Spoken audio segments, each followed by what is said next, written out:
Back in 2017, I did a video on the original Mobile Suit Gundam, often subtitled as 0079 after making my way through it. This was meant to be a part of an ongoing series called Getting in the Gundam, where I'd give my casual thoughts on each entry almost like a progress report. And hopefully these videos are entertaining for longtime fans of Gundam who want to see someone's fresh perspective as it develops, without any real knowledge of any sequels. Of course, I've seen tons of visuals from the rest of the series through cultural osmosis, but I'd never actually sat down and watched anything from the series except for 0079 and now Zeta. I also hope these videos help demystify the series for other potential new fans, who might find the sheer amount of entries intimidating or hard to parse through. So why did it take me so long to make this follow-up? Well, I'm not really sure actually. There were 2 other times I attempted to go through the series, but only got around 8 episodes in both times. I'd start over each time, and only on this 3rd attempt did I make it to the end. So I'm especially familiar with the first handful of episodes. But it isn't like I wasn't enjoying myself, because I actually think the show starts exceptionally well. It was almost like I realized the show was getting too good, but my timing wasn't right for actually making the coinciding video, so I decided I should wait until I could dedicate my focus to it. I probably had some other big video I was committed to finishing instead, and it's only recently that I've felt like I've gotten a good workflow established again for releasing consistent videos. Either way, this never left my to-do list, and I'm glad I'm finally continuing this series for real. Zeta Gundam picks up 8 years after the original series, where Amuro and the Earth Federation defeated the oppressive Principality of Zeon ruled by the Zabi family. Now, in the wake of Zeon's defeat, the tables have turned, and now the Earth Federation, namely an organization within their ranks known as the Titans, act as the oppressive force against those living in space. And now, the ones fighting for freedom are the Anti-Earth Union Group, or AEUG, and their Earth surface equivalent known as Karaba. The Titans were set up to wipe out any remaining Zeon forces, but their tactics are far too extreme, even killing off an entire colony of millions with nerve gas after they began protesting their control. It's an interesting switch up to the dynamic, because Earth has so much established power since their victory at the end of the original series. Plus, so many of the reoccurring characters had connections to the Earth Federation before it was corrupted by the Titans, so it's more personal for them to stand up to fight against them. So many visuals we're used to recognizing as good or evil are flipped, like with how the AEUG first arrives for a reconnaissance mission in the first episode. You're gonna think they're the bad guys based on the designs of their mobile suits, as well as their pilot Quattro, who bears a striking resemblance to Char from the original series. Then, the new Gundam model for the series, the Mark II, is created and used by the villains with a darker paint job, until some of them are stolen and repurposed by the Resistance. It's a similar setup to how the original started, with a battle breaking out on a colony, which leads to our main character piloting a Gundam. This time, we follow a teenager named Kamille, who is malcontent with his school life and absent parents. He's far more negative than Amuro Ray was, and one of our first moments with him is punching a member of the Titans who comments that he has a girl's name. This gets him in a ton of trouble, but he refuses to bow down to authority, making things worse and worse before he hijacks a Gundam and gets recruited by the AEUG. When you watch him laugh maniacally as he uses this mech suit to threaten the police officer who detained him earlier, you almost get the sense that you're watching the origin story of a villain. But he gets corrected plenty of times throughout the series to straighten up his attitude. Yeah, everyone is still getting smacked around in this series, which is really funny to watch, but they go really far with it, and I'm not sure if I'm supposed to think this is the right way to go about things. At one point, Kamille is getting beaten up on the floor, and it feels like they portray this guy as being in the right for doing it. I get it, war is serious business, but these are still child soldiers being used in combat roles. So you'd think they'd at least be treated with more grace if these are really supposed to be the good guys. They do a good job making us hate the Titans early on when Captain Bright shows up from the original series, and it's nostalgic to see him. And then he gets ping-ponged around the room as everyone beats his ass for trying to speak out against them. The conflict between these factions feels more morally gray at first, but as things continue, you realize the Titans are pretty comically evil. as they do things like put civilian hostages in harm's way, repeatedly attempt to gas entire colonies, blow up civilian shuttles full of people, and try to drop an entire colony on a city. These are the same tactics used by Zeon in the original series, so it's clear how bad they're meant to come across.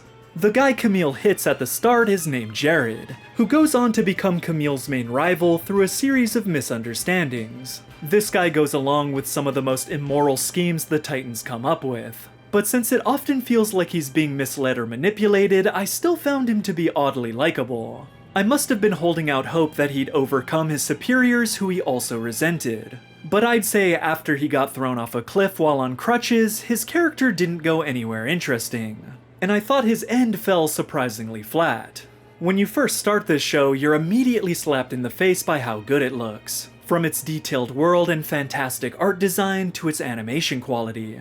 It's like when your favorite PS1 game got a PS2 sequel. The graphics in this thing are next gen. Some moments of the show look like they could have been out of an OVA, and of course, they save that effort for significant events in the story. There are still moments where the quality gets shaky, but overall, the standards are definitely raised from the original series and they stay more consistently high. If anyone knows how they did this rotating effect on some of the colonies, let me know, cause it almost looks like a digital effect, but I'm not sure. Aesthetics are a high point for the series, and along with that, I've gotta compliment the music. Not only are the openings excellent and very catchy, but the soundtrack in general enhances the mood of various moments in the story, especially as episodes wrap up. Even the tracks that get used repeatedly don't get old and are pretty memorable. Shout out to the rage theme that plays anytime someone gets mad and is about to knock someone out.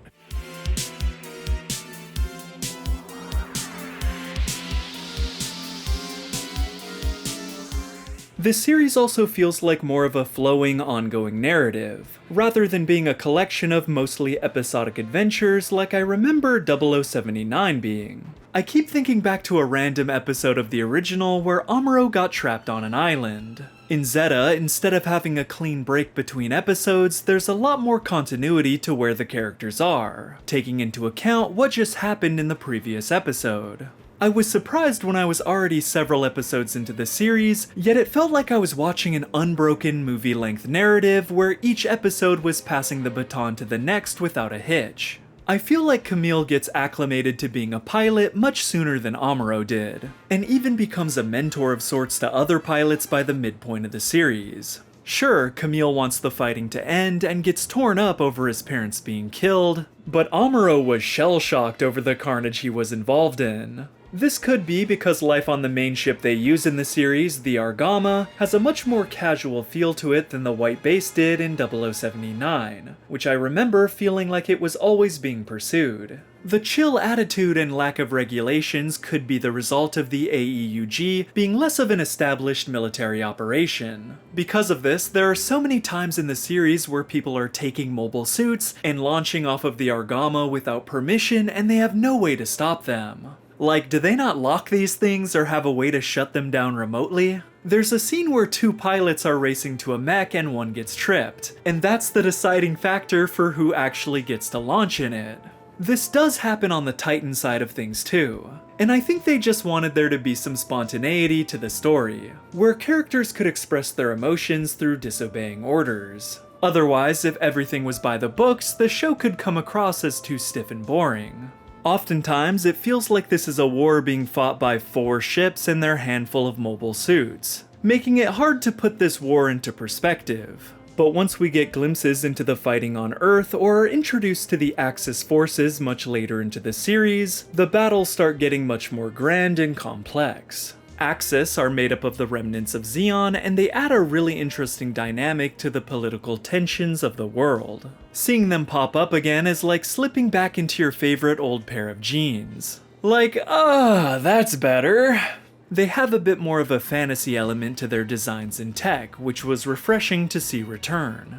Haman Karn is the leader of their military forces, and she was one of the characters I was excited to see, since I'd always seen screenshots of her eye-catching design. Her mobile suit highlights how this series has much more stylish action than the original, with the way it flies around with its hands on its hips like a badass. There are little flourishes like someone's beam saber might shoot out of their holster into their hands. Transforming mechs seem to be a greater focus in this series, with several of them frequently switching between flight and combat modes.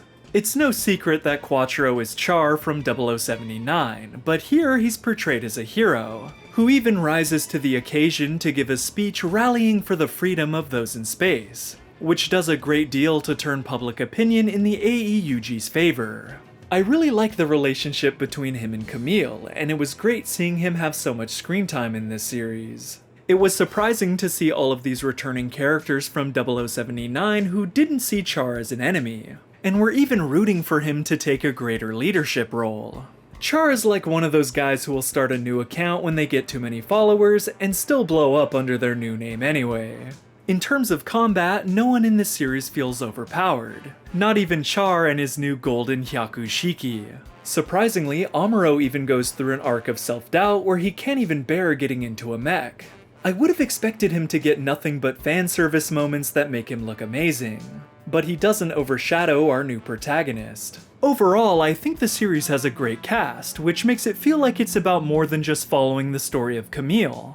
One of the main antagonists, Sirocco, shows up much earlier and more often than Haman, but adds his own dynamic to the show. He seems to be an expert manipulator, influencing people to do what he wants through complimenting them and appealing to their desires, rather than just ordering them around.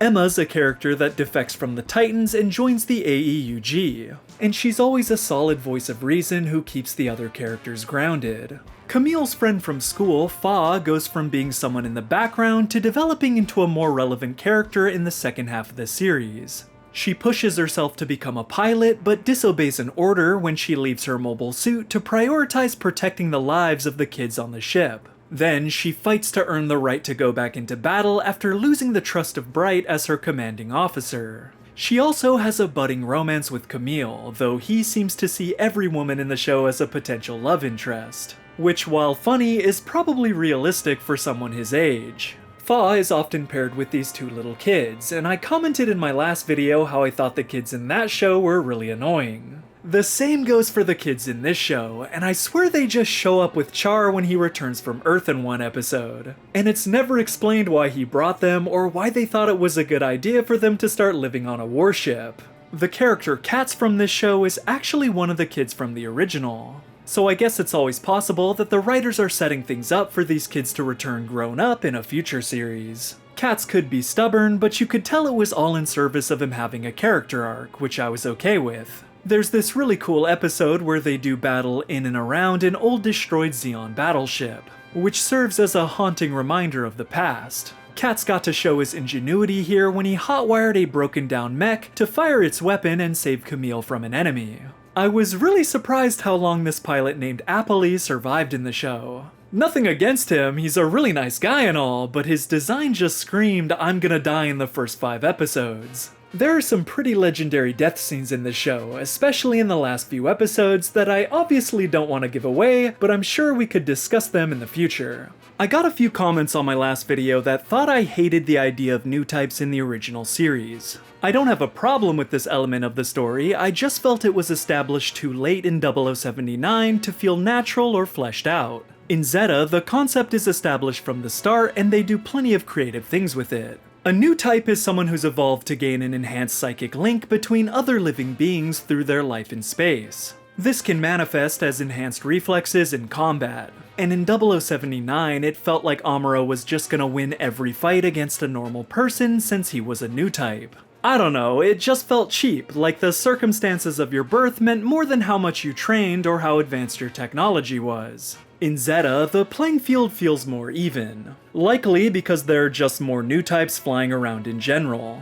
Everything related to new types battling one another usually comes with some trippy visuals which are sure to stick in your mind. Kamille still gets wrecked plenty of times, and it doesn't feel like being a new type is an automatic win button for him. At times it's even a hindrance, as this psychic link can have negative effects on a new type's state of mind. For example, making them want to throw up in the middle of battle when they sense someone's strong will. Sometimes they'll freeze up due to another new type projecting a message into their head, or if they sense someone's death from afar. It can even cause confusion and disrupt coordination with their non-Newtype allies, when they're being affected by something the others can't sense. The politicians of Earth are afraid that if more Newtypes are born, they'll lose control and be made obsolete, which is one reason for their oppression of those living in space. Through experimentation, they've even created what are called cyber Newtypes, which are genetically modified humans who are enhanced to have incredible psychic powers, except they can be controlled through memory manipulation and energy waves to fight on behalf of Earth.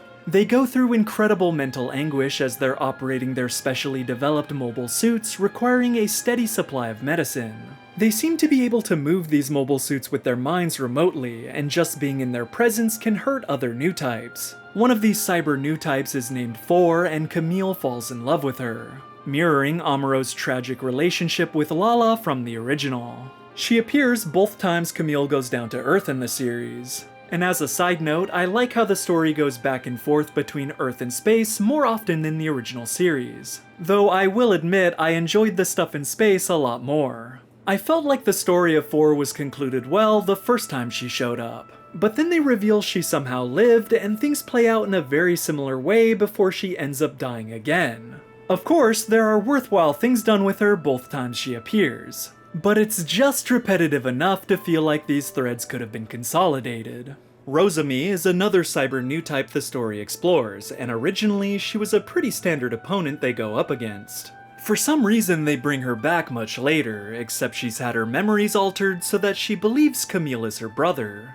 It's executed really weirdly, where they just let this random girl aboard their ship with little oversight, and she keeps calling out to Kamille and then having extreme mood swings. She runs around with those little kids on the ship, and it's like a feedback loop of annoyance. Then she suddenly awakens and thinks Kamille is her enemy.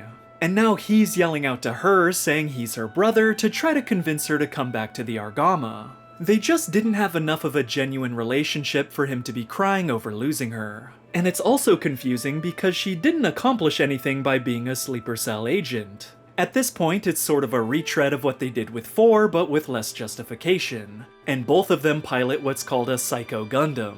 This is a machine that folds out into a giant Gundam, which almost seems too absurd of a concept for how grounded Zeta tends to be.